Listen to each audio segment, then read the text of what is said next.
Hi, everyone. Thanks so much for joining me today. My name's Caroline, and this is our Let's Read and Talk About God video series. It is a Catholic audio Bible reading and commentary video series here on YouTube, where we read chapters in the Catholic Bible. We're going from Genesis all the way to Revelation, one chapter at a time, and then talking about it so that we can all have a better understanding of what we're reading and what we're learning about. So today is day 30, and we are reading Exodus chapter 8, continuing on in the book of Exodus. Chapter 8, the second plague, frogs. Then the Lord said to Moses, "Go to Pharaoh and say to him, 'Thus says the Lord, let my people go, so that they may worship me. If you refuse to let them go, I will plague your whole country with frogs. The rivers shall swarm with frogs.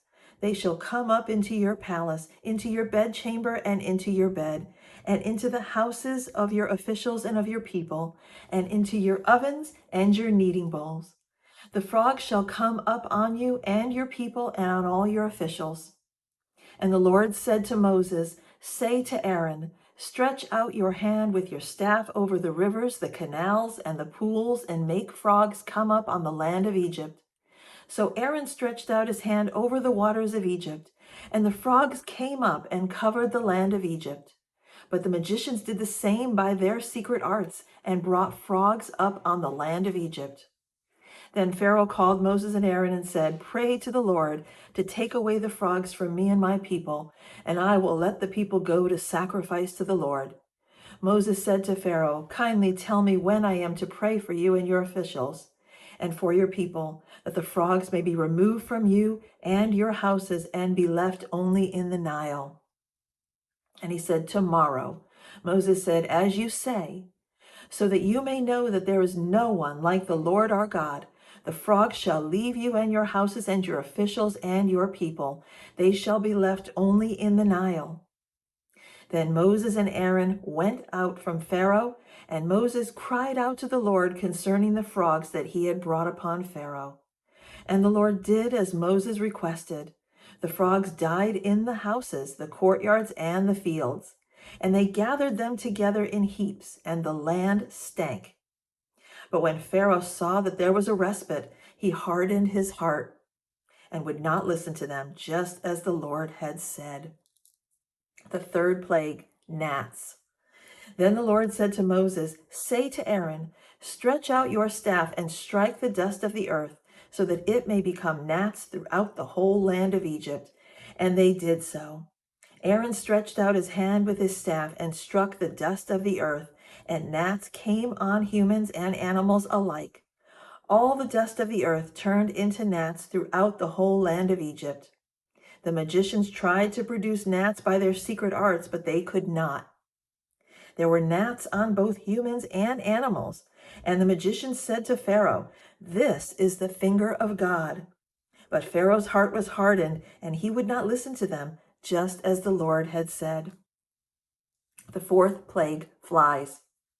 Then the Lord said to Moses, 'Rise early in the morning and present yourself before Pharaoh as he goes out to the water, and say to him, "Thus says the Lord, let my people go so that they may worship me. For if you will not let my people go, I will send swarms of flies on you, your officials, and your people, and into your houses, and the houses of the Egyptians shall be filled with swarms of flies, so also the land where they live. But on that day I will set apart the land of Goshen where my people live, so that no swarms of flies shall be there, that you may know that I, the Lord, am in this land. Thus I will make a distinction between my people and your people. This sign shall appear tomorrow.' The Lord did so, and great swarms of flies came into the house of Pharaoh and into his officials' houses. In all of Egypt the land was ruined because of the flies. Then Pharaoh summoned Moses and Aaron and said, 'Go sacrifice to your God within the land.' But Moses said, 'It would not be right to do so, for the sacrifices that we offer to the Lord our God are offensive to the Egyptians.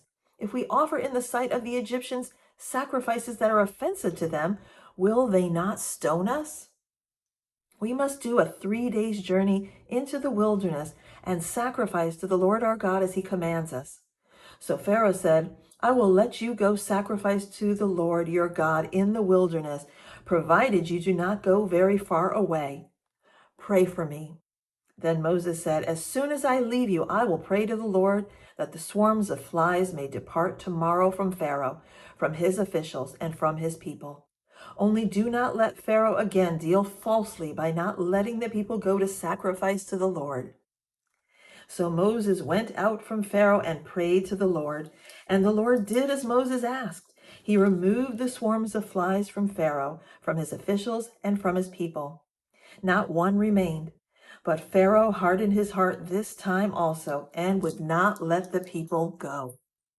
So there we have it. In chapter 8, we have the second and third plagues, which were not only just on the Egyptians, but also on the Israelite people. So they are suffering through frogs and gnats, just as they did with the first plague, where the water turned to blood from the Nile and in every vessel and everywhere across Egypt. So we see that God now, in the fourth plague, will separate both the Israelites from the Egyptians, so that the Egyptians and Pharaoh especially will know that God is in the land and he is there and he is making a distinction.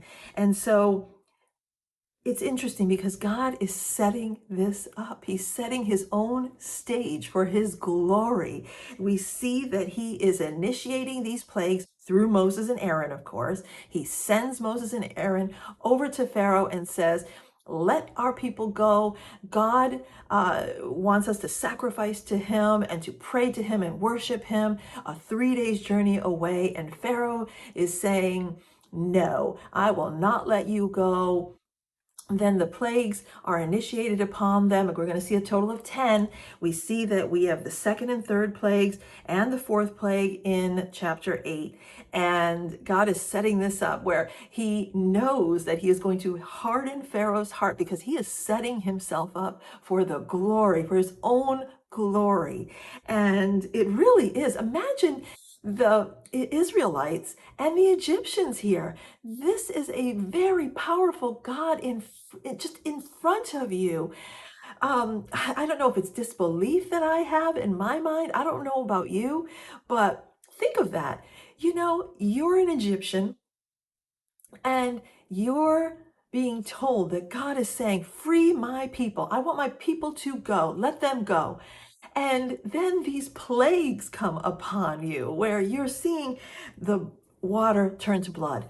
You're seeing the frogs. Then you're seeing the gnats and then the flies.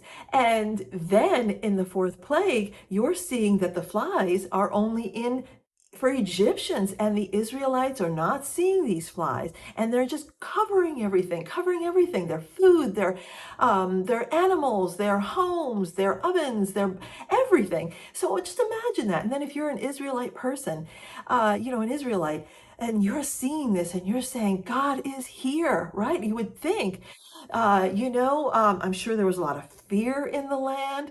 And so Pharaoh is seeing this, and his magicians could do up to the second plague. The magicians could reciprocate, they could do this, create the frogs, but they could not do the gnats. And they said, this is the hand of God.